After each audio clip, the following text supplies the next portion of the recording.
الحمد للہ نحمده ونستعینه ونستغفره ونؤمن به ونتوکل علیہ ونعوذ باللہ من شرور انفسنا ومن سیئات اعمالنا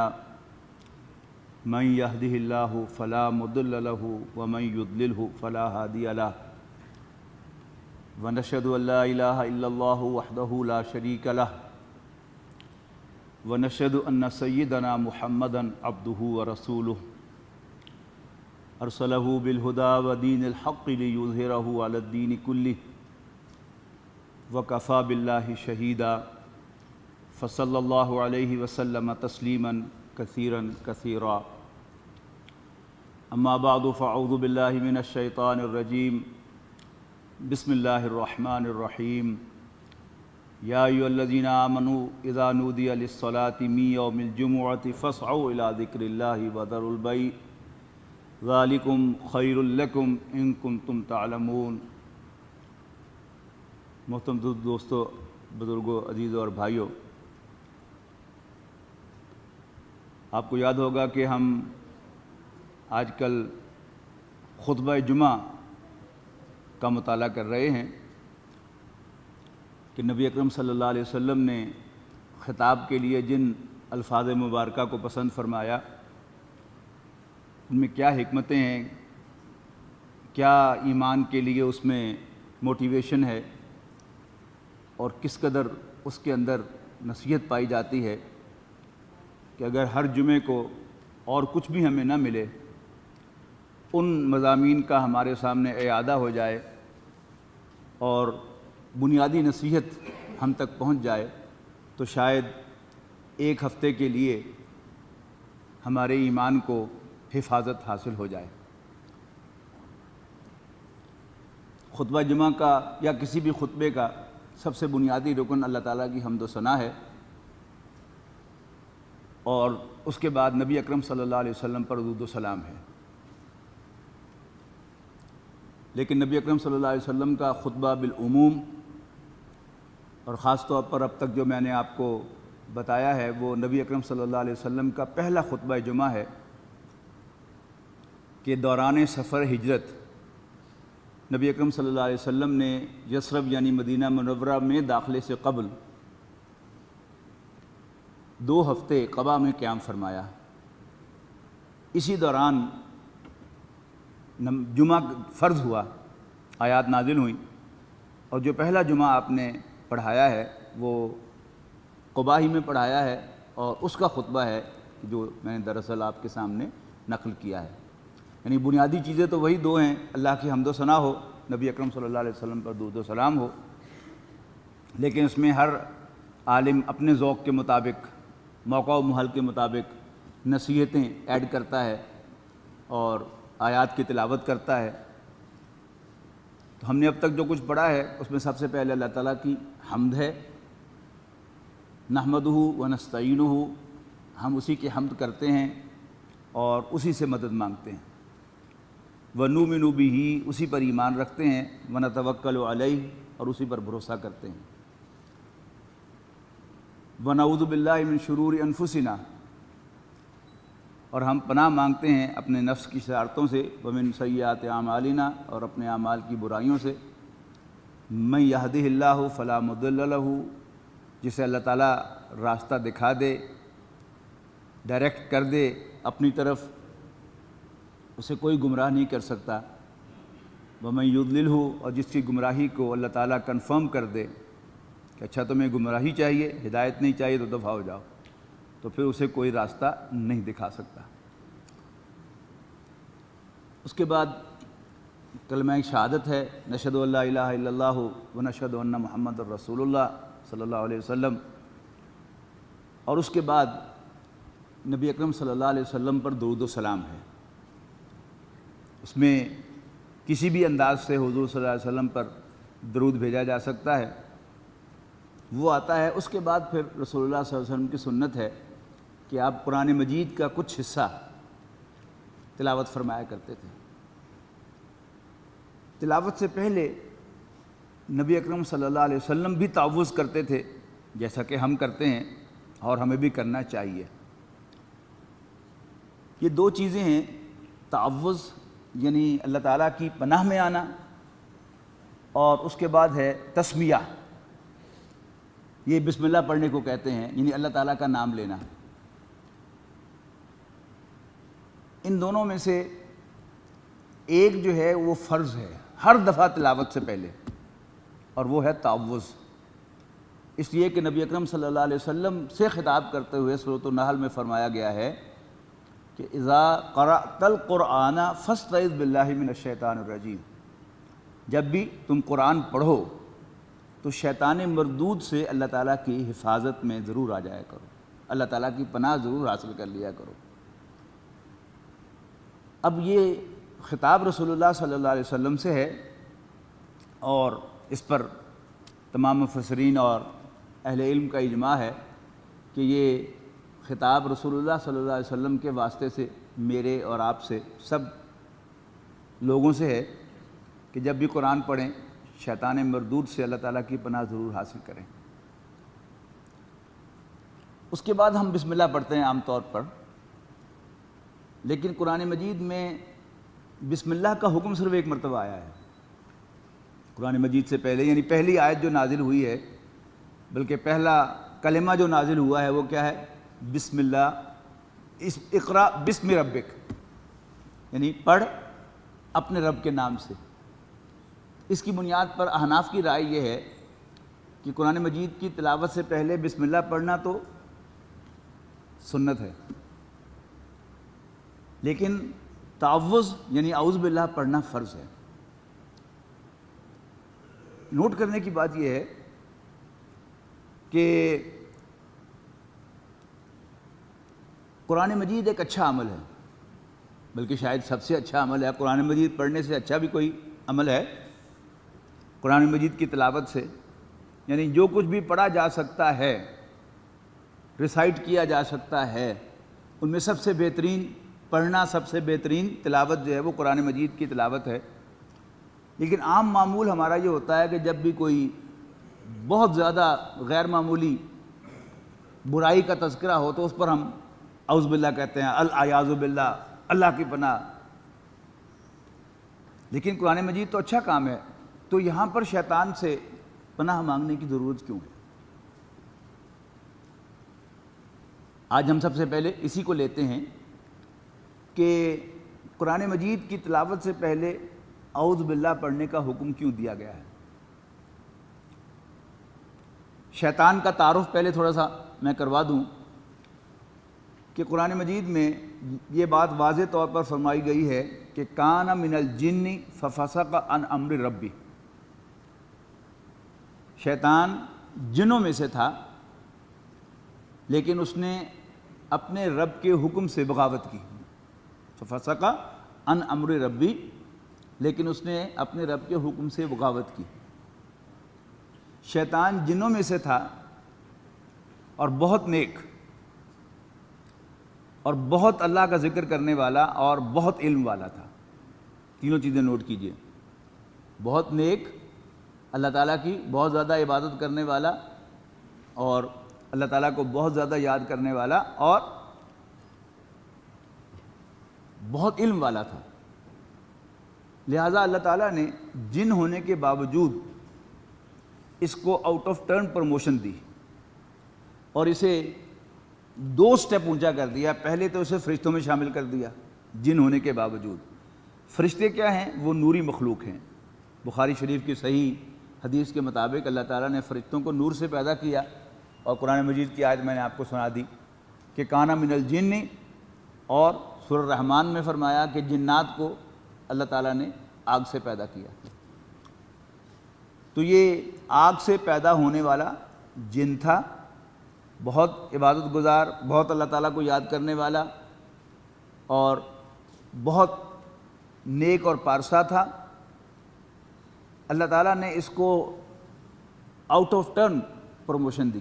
پہلے تو اسے فرشتوں میں شامل کیا اور پھر فرشتوں کا بھی استاد مقرر کر دیا۔ ایک بات جو ہے وہ بار بار یاد دہانی میں کراتا رہتا ہوں، آج پھر کراتا ہوں کہ قرآن مجید از اول تا آخر ہدایت ہے۔ اس میں ایک ایک لائن کے اندر ہمارے لیے کتنی ہدایت کی باتیں ہیں، وی ہیو نو آئیڈیا۔ آج ایک سمجھ میں آئے گی، کل وہی آیت پڑھیں گے تو اس میں سے ایک اور سمجھ میں آئے گی، پھر ہفتے بعد پھر پڑھ رہے ہوں گے تو کوئی اور اس میں سے بات سمجھ میں آئے گی۔ اسے رسول اللہ صلی اللہ علیہ وسلم نے فرمایا کہ لا تنقضی عجائبہ، قرآن مجید کی بیوٹیز کبھی ختم نہیں ہوں، لا یشبع منہ العلماء، علماء اس سے کبھی سیر نہیں ہوں گے، یعنی اس سے ان کو، یعنی اہل علم کی غذا کیا ہوتی ہے؟ علم، تو انہیں قرآن مجید سے ہمیشہ نئے نئے علم کے نقطے جو ہے وہ ملتے رہیں گے۔ اور ساتھ ہی یہ بھی فرمایا کہ کثرت تکرار کی وجہ سے اس پر کبھی بوسیدگی طاری نہیں ہوگی۔ آپ کا کتنا ہی اچھا کوئی اخبار میں مضمون شائع ہو، کتنی دفعہ پڑھیں گے آپ؟ 1 دفعہ، 2 دفعہ، 4 دفعہ، 10 دفعہ، یہاں تک کہ آپ کو جب حفظ ہو جائے گا تو پھر آپ اس کو دوبارہ پڑھنے کی ضرورت محسوس نہیں کریں گے۔ قرآن مجید ایک ایسا کلام ہے، میرا اور آپ کا سب کا تجربہ ہے کہ ہم سب اللہ کے فضل و کرم سے تھوڑی یا زیادہ تلاوت ضرور کرتے ہیں،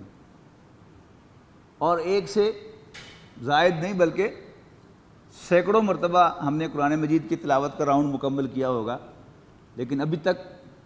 خواہ کسی نے ہزاروں دفعہ تلاوت کا راؤنڈ مکمل کیا ہو یا سینکڑوں مرتبہ کیا ہو یا 10 مرتبہ 20 مرتبہ کیا ہو، لیکن اس پر بوسیدگی نہیں ہے۔ اور اس تلاوت کے اندر ہی ہدایت ہے۔ آپ ہر جگہ ہر مرتبہ جب تلاوت کریں گے، بشرطے کہ آپ کی تلاوت ان پرسوٹ آف گائیڈنس ہونی چاہیے کہ آپ ہدایت کو تلاش کرنے کے لیے تلاوت کریں قرآن مجید کی، ثواب تو ملے گا ہی ملے گا، لیکن پھر ساتھ ہدایت بھی آپ کو ضرور ملے گی انشاءاللہ۔ تو جب آپ پڑھیں گے تو انشاءاللہ آپ کو اس میں سے ہدایت کے نقطے ملتے رہیں گے۔ تو اس ایک بات میں بھی اللہ تعالیٰ کی طرف سے ایک ہدایت ہے کہ اللہ تعالیٰ نے شیطان کو آؤٹ آف ٹرن پروموشن دی، اور انسان جب کسی پر غیر معمولی احسان کرتا ہے آؤٹ آف میرٹ، وہ ایزیوم یہ کرتا ہے کہ یہ میرا بڑا شکر گزار ہوگا، میرا بڑا لائل ہوگا، لیکن سب سے زیادہ ٹف ٹائم انسان کو وہی شخص دیتا ہے جس پر آپ زیادہ مہربانیاں کریں گے اور آپ کو اس سے بڑی توقعات ہوں گی، وہی آپ کو ٹف ٹائم دیتا ہے۔ تو اللہ تعالیٰ کو تو کوئی ٹف ٹائم نہیں دے سکتا، لیکن یہ سارا کا سارا جو سٹیپ تھا اللہ تعالیٰ کی طرف سے کہ اللہ تعالیٰ نے ہمیں دکھانے کے لیے، ہمیں سمجھانے کے لیے یہ معاملہ کیا کہ اس کو آؤٹ آف ٹرن پروموشن دی، فرشتوں میں شامل کیا اور فرشتوں کا استاد مقرر کر دیا۔ لیکن جب اللہ تعالیٰ نے فرشتوں کے سامنے اپنا ایک ارادہ ظاہر کیا کہ انی جاعل فی الارض خلیفہ،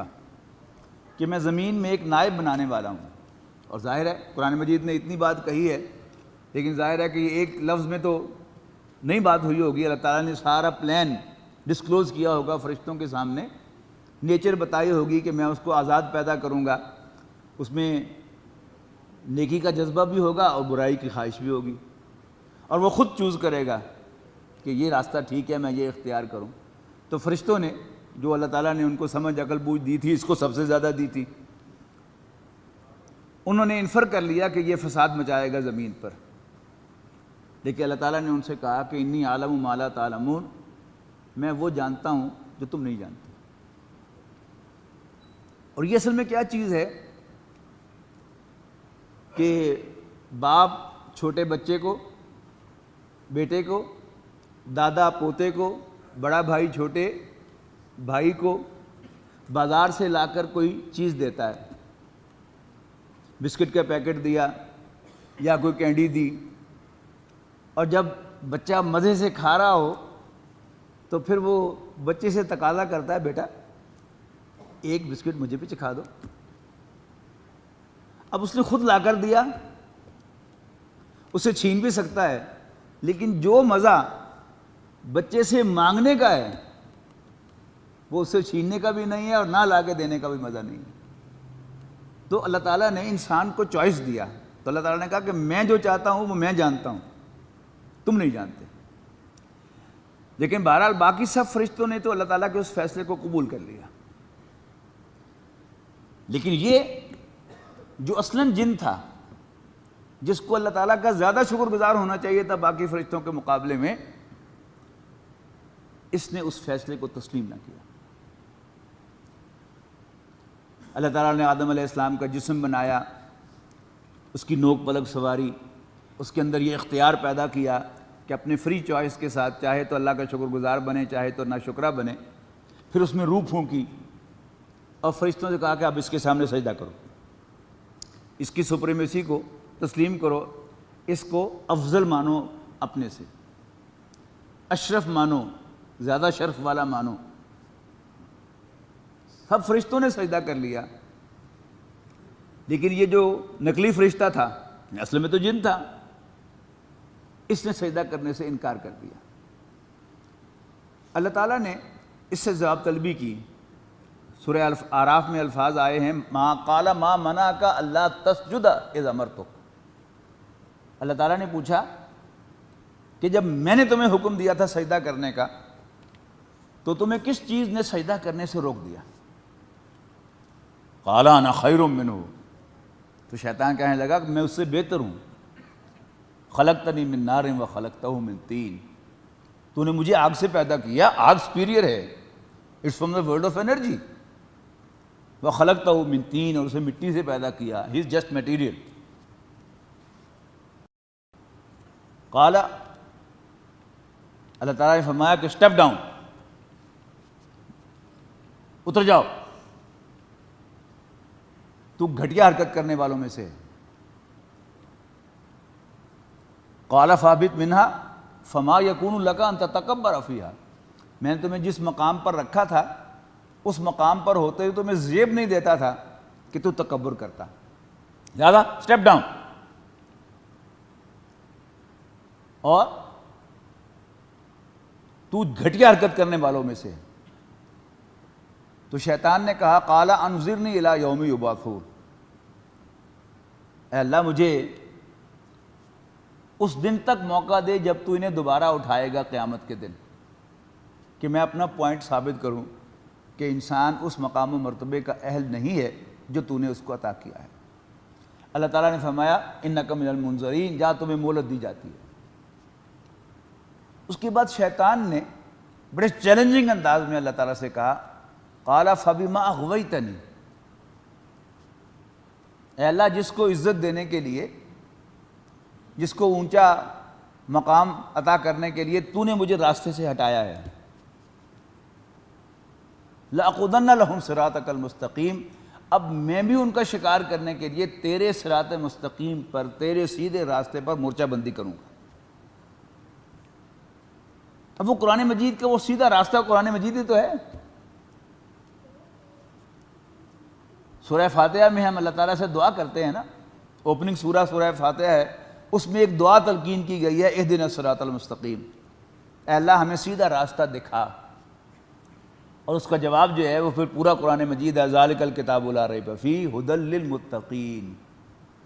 بلا شبہ یہ وہی کتاب ہے جس کا انتظار تھا، اور یہ متقیوں کے لیے، اللہ تعالیٰ سے ڈرنے والوں کے لیے ہدایت ہے. تو شیطان نے کہا کہ میں تیرے صراط مستقیم پر بیٹھوں گا، یعنی مورچہ بندی کروں گا. ثم لآتینہم، پھر میں تیرے بندوں کی طرف، انسانوں کی طرف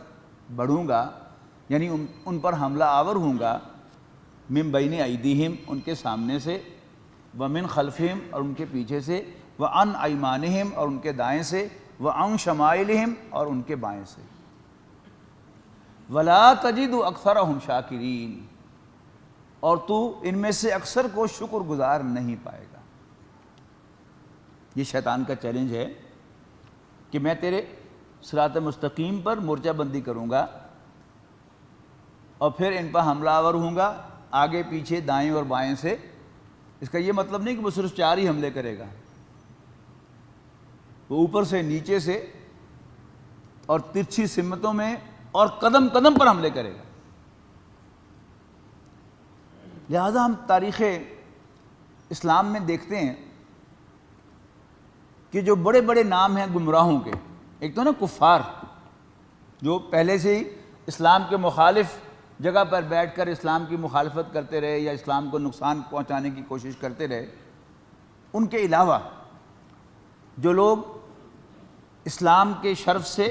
مشرف ہوئے، انہوں نے قرآن مجید کو مانا اور وہ دین میں آگے نکلے، یعنی وہی شیطان والا جو کردار تھا کہ علم والے، زیادہ عبادت گزار اور بہت اللہ کو یاد کرنے والے، ان کا معاملہ کیا ہوا کہ وہ زوم میں مبتلا ہو گئے کہ ہم بہت بڑے عالم ہیں اور شیطان کے ہتھے چڑھ گئے، اور انہوں نے قرآن مجید کے نام پر گمراہی پھیلائی۔ آپ پڑھیں مرزا غلام محمد قادیانی کی بایوگرافی پڑھیں کہ یہ مسلمانوں کی طرف سے آریہ سماجیوں کے خلاف بہت ہی کامیاب ڈیبیٹر ثابت ہوئے تھے۔ پورے ہندوستان میں چرچا ہوا تھا کہ ہمارے عام جو روایتی علماء تھے وہ آلموسٹ کلین بورڈ ہو گئے تھے آریہ سماجیوں کے خلاف، لیکن ان کو مناظروں میں چیلنج کر کے فتح حاصل کی مرزا غلام محمد قادیانی نے۔ پھر زوم پیدا ہو گیا کہ ہاں سب سے زیادہ علم والا، سب سے زیادہ دین کو سمجھنے والا تو میں ہی ہوں، اور پھر شیطان نے جو حال کیا اس شخص کا وہ آپ کے سامنے۔ ایک ہیں روایتی علماء کے جو مدارس سے پڑھ کے آتے ہیں، ایک ہیں وہ دوسرے لوگ جو اصلاً تو پڑھتے ہیں اسکول میں سیکولر تعلیم، لیکن اللہ تعالیٰ ان پر مہربانی کرتا ہے کہ ان کو کچھ دین کی سمجھ بھی عطا فرما دیتا ہے۔ ان میں سے ایک نام تھا چودھری غلام احمد پرویز کا، یعنی انگریز کی حکومت میں وہ سیکریٹریٹ میں کلرک تھے، سپرنٹینڈنٹ ہوئے اور اس کے بعد سیکشن آفیسر ہو گئے۔ اللہ تعالیٰ نے ظاہر ہے گورنمنٹ کی مشینری میں کام کرتے تھے اور بیوروکریٹس کے ساتھ یا انگریزی پڑھے لکھے لوگوں کے ساتھ کمیونیکیشن کر سکتے تھے، اور انہوں نے ان کو کامیابی کے ساتھ کچھ دین کی باتیں سمجھائیں، لیکن پھر زوم پیدا ہو گیا اور جو ہمارا سلف تھا سارا 1400 سال کا، اس سے اپنا رشتہ کاٹ لیا اور رسول اللہ صلی اللہ علیہ وسلم کی حیثیت کو ایک ایگزیکٹو ہیڈ تک محدود کر دیا کہ آپ کی اطاعت اور آپ کی پیروی جو تھی وہ صرف ان لوگوں کے لیے تھی جو آپ کے سامنے موجود تھے، ایک مسلمانوں کے امیر کی حیثیت سے، یعنی ہیڈ آف دی اسٹیٹ کا حکم تو ماننا چاہیے، ان کے آپ ہیڈ آف دی اسٹیٹ تھے، لیکن بعد والوں کے لیے آپ کی حیثیت صرف رسول کی تھی اور رسول کی حیثیت میں آپ کا کام صرف قرآن مجید پہنچانا تھا۔ لہٰذا اب ہم جو گائیڈنس حاصل کریں گے معاذ اللہ صرف قرآن مجید سے حاصل کریں گے، سنت ہمارے اوپر بائنڈنگ نہیں ہے۔ اور ایک بہت ذہین نوجوان گورنمنٹ کالج لاہور سے تعلیم حاصل کی، اتنے ذہین تھے کہ جب بی اے میں پڑھتے تھے تو ایم اے والوں کو بھی پڑھا لیتے تھے، گورنمنٹ کالج لاہور میں، کسی تھرڈ کلاس کالج میں نہیں۔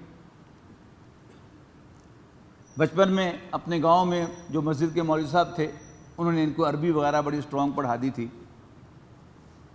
انہوں نے بھی کیا کیا کہ انہوں نے بھی قرآن مجید پر مختلف مسائل پر طبع آزمائی شروع کر دی اور امت مسلمہ کے اجماع کو چیلنج کر دیا، یعنی وہ معاملات کے جن پر امت کا اجماع تھا، کنسنسس تھا، ان کو چیلنج کر دیا۔ سب سے پہلے رجم کو چیلنج کیا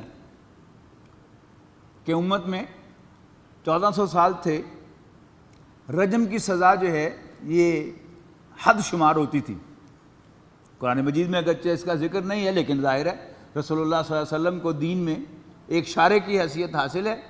آپ نے اس کو حد قرار دیا ہے، اور رجم یعنی اگر کوئی شادی شدہ مرد یا شادی شدہ عورت بدکاری کرے تو اس کی سزا تورات میں یہ تھی کہ اس کو رجم کیا جائے۔ تو نبی اکرم صلی اللہ علیہ وسلم نے اس سزا کو جاری رکھا اور سورہ نور میں جو سزا آئی ہے اس کو انہوں نے صرف غیر شادی شدہ مرد اور عورت کے لیے جاری رکھا، آپ کا اختیار تھا، تو انہوں نے چیلنج کر دیا۔ پھر وراثت کے قانون میں ایک نقطہ نکالا اور اس پر کتاب لکھ ماری، اور ہوتے ہوتے اب وہ کہاں کھڑے ہیں۔ جاوید احمد غامدی صاحب کا میں ذکر کر رہا ہوں، اللہ تعالیٰ ہم سب کو بھی ہدایت دے، انہیں بھی ہدایت دے، ہم سب ہدایت کے محتاج ہیں، اللہ تعالیٰ ہی ہدایت دیتا ہے تو ہدایت ملتی ہے۔ اب کہاں کھڑے ہیں؟ یعنی ایک دین ہے کہ جو اللہ تعالیٰ کی طرف سے نازل ہوا نبی اکرم صلی اللہ علیہ وسلم پر قرآن مجید میں، اور وہی غیر مطلوب کی صورت میں، اور ایک دین وہ ہے کہ جو مغرب سے آتا ہے۔ آپ ان کی ساری جو موشگافیاں ہیں اس کا ایک پروفائل بنائیں تو آپ کو کیا معلوم ہوگا کہ جو کچھ مدینہ منورہ سے یا مکہ مکرمہ سے آیا تھا، یعنی درجہ بدرجہ نبی اکرم صلی اللہ علیہ وسلم سے صحابہ نے لیا، صحابہ نے تابعین کو منتقل کیا، تابعین نے تبع تابعین کو منتقل کیا، اور وہ ہوتے ہوتے وہ دین آج ہم تک پہنچا ہے پورے کنسنسس کے ساتھ۔ تو ہر چیز جہاں مغرب کی بعض روایات کو، مغرب کی بعض چیزوں کو دین جو ہے وہ روکتا ہے کہ نہیں یہ جائز نہیں ہے، یہ جائز نہیں ہے، یہ جائز نہیں ہے، تو اب قرآن مجید سے وہ بات جو ہے وہ ثابت کر کے دکھا دیتے ہیں کہ نہیں نہیں نہیں، اس کا دین سے کوئی تعلق نہیں ہے۔ یعنی جو کچھ مغرب سے نازل ہو وہ تو عین حقیقت، اور جو قرآن مجید میں ہو یا احادیث میں ہو یا ہماری روایات میں 1400 سال سے کنسنسس کے ساتھ چلا آتا ہو، وہ اس کی کوئی حیثیت نہیں۔ تو اللہ تعالیٰ سے پناہ مانگنی چاہیے کہ جب بھی قرآن مجید پڑھو، رسول اللہ صلی اللہ علیہ وسلم سے کہا گیا اذا قرأت القرآن فاستعذ باللہ من الشیطان الرجیم، جب بھی قرآن پڑھو تو شیطان مردود سے اللہ تعالیٰ کی پناہ ضرور حاصل کر لیا کرو۔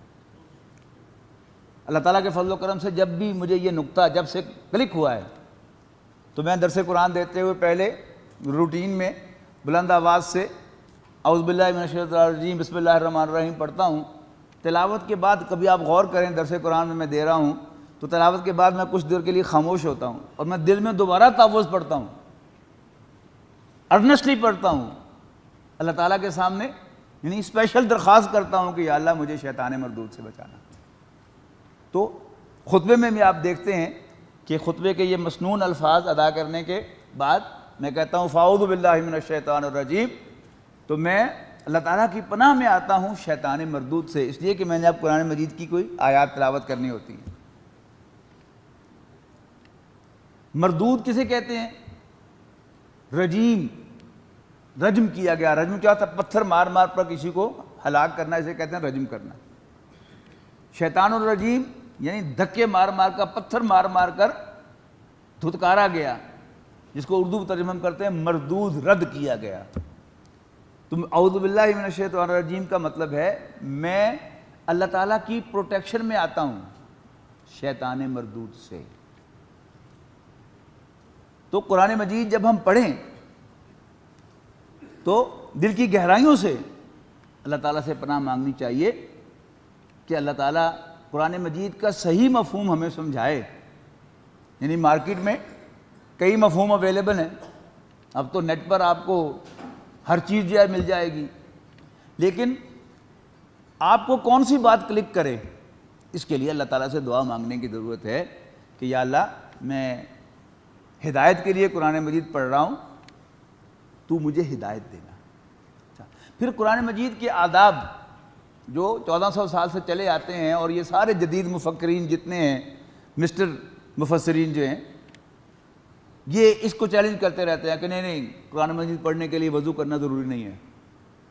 جبکہ روایتی علماء سے آپ پوچھیں گے تو وہ کہیں گے کہ قرآن مجید کی تلاوت سے پہلے وضو کرنا ضروری ہے۔ یہ سب اصل میں کیا ہے؟ یعنی اللہ تعالیٰ سے دعا ہے کہ یا اللہ میں ساری احتیاطیں کر کے، یعنی آپ کسی سفر پر جا رہے ہیں، آپ پہلے لمبا سفر ہے، آپ گاڑی مکینک سے چیک کروائیں گے، پھر چلنے سے پہلے آپ اس کا تیل پانی چیک کریں گے، پھر نکلتے ہوئے آپ اس کی ٹائرز کی ہوا بھی چیک کریں گے۔ ان سب کا کیا مطلب ہوتا ہے؟ More you prepare safer you are. تو اللہ تعالیٰ کا کلام پڑھنے سے پہلے تعوذ کا اہتمام، وضو کرنے کا اہتمام، یعنی خاص طور پر جب آپ تلاوت کر رہے ہوں تو پھر تو ضرور اس کا اہتمام کرنا چاہیے۔ ویسے آپ کوئی آیات یاد کر رہے ہیں تو حفاظ کو اجازت دی ہے علماء نے کہ کوئی حافظ جو قرآن مجید یاد کر رہا ہو وہ بغیر وضو کبھی پڑھتا رہے تو کوئی حرج نہیں ہے۔ اسی طرح آپ کوئی آیات یاد کر رہے ہیں بار بار دہرانی پڑتی ہے، یا آپ کوئی مطالعہ کر رہے ہیں اس کے اندر کوئی آیت کوٹ ہو گئی ہے تو ظاہر ہے تو وہ قرآن مجید ہی، لیکن جب آپ اہتمام کے ساتھ تلاوت کر رہے ہوں تو اس وقت وضو کا اہتمام ضرور کیجیے، اور تلاوت شروع کرنے سے پہلے تعوذ ضرور پڑھیے۔ لیکن عربوں کا معمول آج بھی میں نے دیکھا ہے کہ وہ اپنی گفتگو میں جہاں کوئی آیت بھی کوٹ کریں گے، نیٹ پہ بھی آپ دیکھ لیجئے، کوئی عرب عالم جب کوئی اپنی گفتگو میں آیت کوٹ کرتا ہے تو اس سے پہلے بھی وہ تعوذ پڑھتا ہے، اعوذ باللہ من الشیطان الرجیم۔ اس کو مذاق نہ سمجھیے، ڈونٹ ٹیک اٹ لائٹ، ہلکی بات نہ سمجھیے، یہ بڑا اہم حکم ہے اللہ تعالیٰ کا قرآن مجید میں کہ اذا قرأت القرآن فاستعذ باللہ من الشیطان الرجیم، جب بھی قرآن مجید پڑھو شیطان مردود سے اللہ تعالیٰ کی پناہ میں، اس کی حفاظت میں ضرور آ جایا کرو۔ اور اگر آپ اس آیت کو سامنے رکھیں گے کہ میں آگے سے پیچھے سے دائیں سے بائیں سے حملہ آور ہوں گا تو پھر واقعتاً آپ کو ڈر آنے لگے گا کہ شیطان مجھے کہیں گمراہ نہ کر دے، کہیں میں بھٹک نہ جاؤں۔ آپ کے دل میں کوئی نیا خیال آئے گا تو آپ اس نئے خیال کو بیان کرنے سے پہلے اس کو ویٹ کرائیں گے کسی عالم سے کہ جی مجھے یہ بات جو ہے یہ محسوس ہوئی ہے، یہ درست ہے یا نہیں ہے، یا چیک کریں گے کہ ہمارے اسلاف میں سے ہمارے بزرگوں نے بھی ایسی کوئی رائے جو ہے وہ قائم کی ہے یا یہ مجھے پر کوئی انکشاف ہوا ہے۔ دیکھیے یہ الفاظ جو ہیں وہ قریب قریب پہ الفاظ ہیں، انکشاف ہونا، کوئی بات کلک ہونا، ٹو اکر سم تھنگ، یعنی اٹ اکر ٹو می، مجھے خیال آیا، تو یہ سب چیزیں کیا ہیں قریب قریب کی۔ اور پھر اسی کا اگلا کیا ہے، اس میں کوئی شک نہیں کہ اللہ تعالیٰ کو ہمارے دلوں پر پورا کنٹرول ہے، اس کی اجازت کے بغیر نہ ہمیں کوئی خیال آ سکتا ہے، نہ ہمارا کوئی ارادہ بن سکتا ہے، نہ کوئی چیز ہمیں کلک ہو سکتی ہے،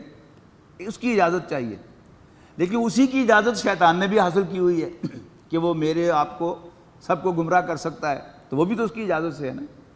اب اللہ تعالیٰ سے جو اضافی ہیلپ لینی ہے وہ کس بات کی لینی ہے کہ اللہ تو نے شیطان کو تو اجازت دی ہوئی ہے لیکن پلیز مجھے اس میں ایگزمپشن دے دے، مجھے صحیح راستے، مجھے دل میں ایسی ہی بات کا انکشاف ہو جو تیرے طرف سے درست ہو۔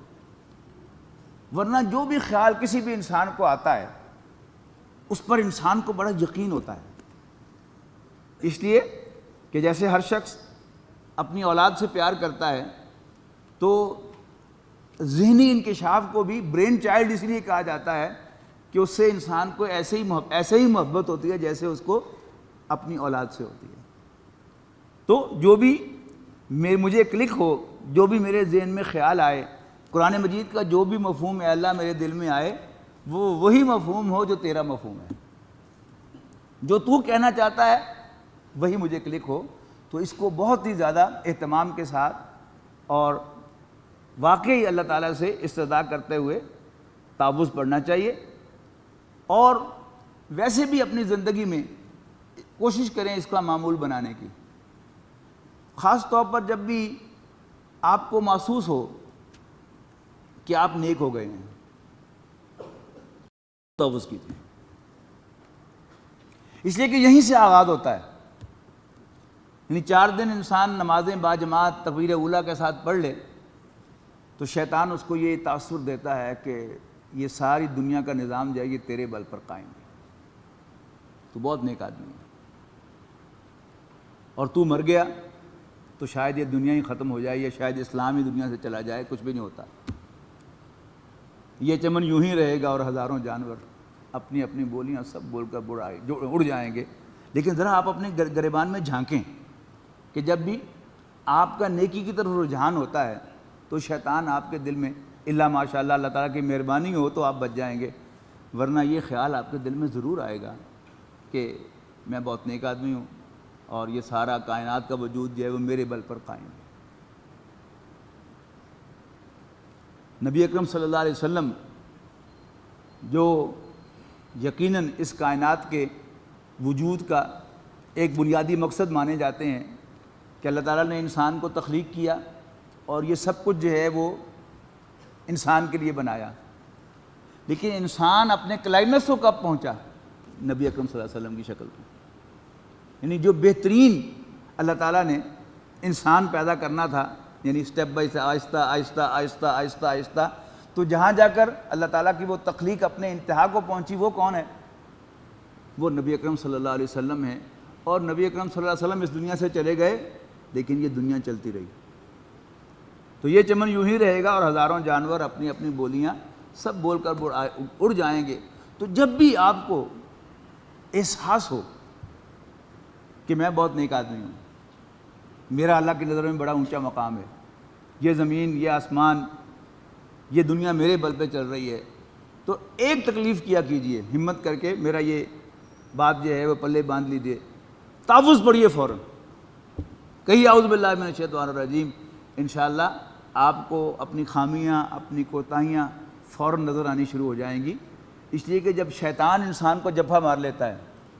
تو اس کو سب اچھا دکھاتا ہے کہ تیرے جیسا آج تک دنیا میں کوئی پیدا نہیں ہوا. اور جو ہی آپ اللہ تعالیٰ کی پروٹیکشن میں آئیں گے تو فوراً آپ کا یہ غلط فہمی جو ہے وہ اللہ تعالیٰ دور کر دے گا. اور ہم سب کون ہیں؟ خطا کار ہیں.